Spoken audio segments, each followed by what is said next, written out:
Hi guys, it's Jennifer from GrKids.com and I'm back with GrKids Grows, and I'm excited to tell you that Coutiers is doing a little giveaway. So at the end of this vlog, you'll find out how to enter yourself for a $25 gift certificate giveaway. So last time I was at Coutiers, I bought up all the annuals I was going to use for my house, and now I'm ready to go ahead and plant them. I have most of my containers and my hanging baskets out, and I've gone ahead and filled them with soil. I never like to fill them entirely with soil because one, they get too heavy for me to move around, and I really like to move my containers around the outside of my house. And secondly, these containers have no drainage. And last time I showed you how to poke holes in the bottom of tins. Well, it doesn't really work well for this container. This is actually plastic. It doesn't also work for some of those big ceramic containers. So what I do is a little trick. I take one of my pots that I don't like so much, and I just go ahead, flip it upside down, and put it in a larger container.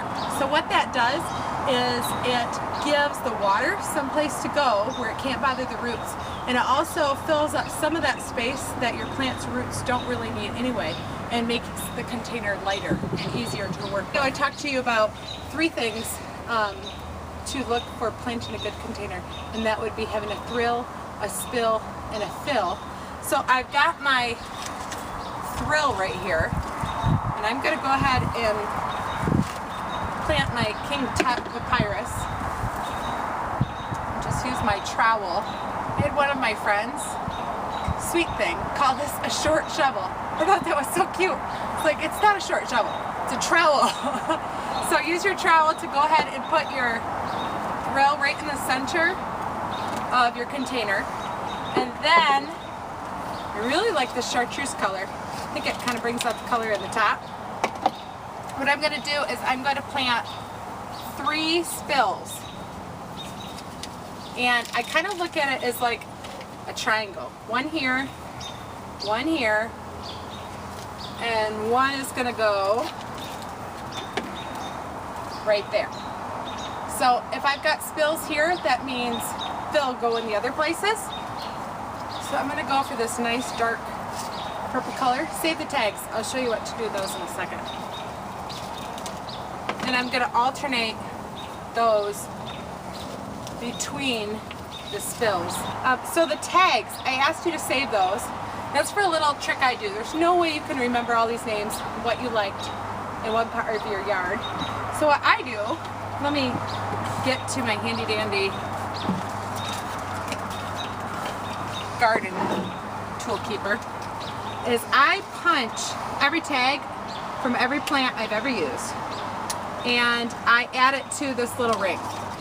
But I have a ring for my front yard, I have a ring for my backyard, I have a ring for containers and hanging baskets that I've used.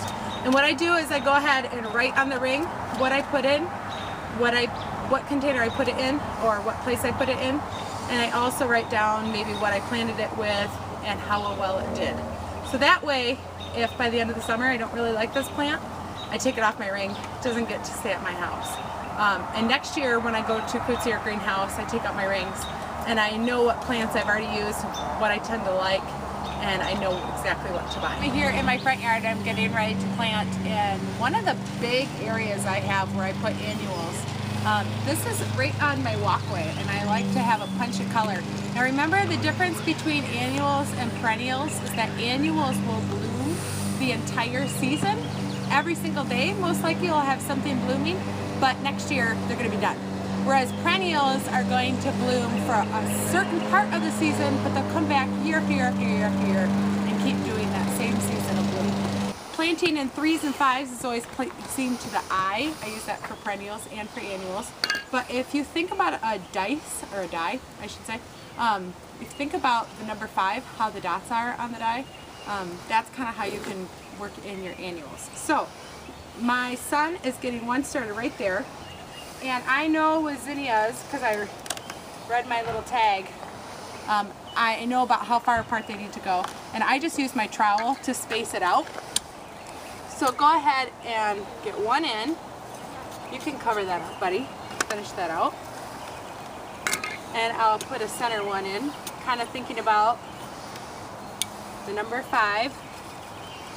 on a die. And we just keep working, spacing them out.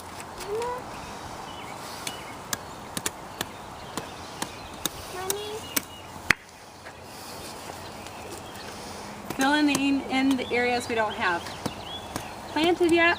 I'm going to save those tags. Remember to add to my clip. Just one of them is fine. And see how they're all kind of just about portioned out. And eventually throughout the summer, they'll fill in this bed really nice. Here are some of the jobs my kids do out in the garden. One is they very carefully, right guys? Take plants out of the flats for me. And they're always weeding out here. And the reason I have them with me is not because it makes my job all that much easier, as you know, but this is how I grew up getting into gardening. I was always next door to my mom in her garden, weeding and helping her plant and picking up stuff that she pruned. And I think it's really important we get the next generation of gardeners going. So I'm not only just growing plants, I'm growing future gardeners here, folks. All you need to do to enter yourself into this contest is to go down below into the comment section and write a little note about what you would use your $25 gift certificate for. That's it.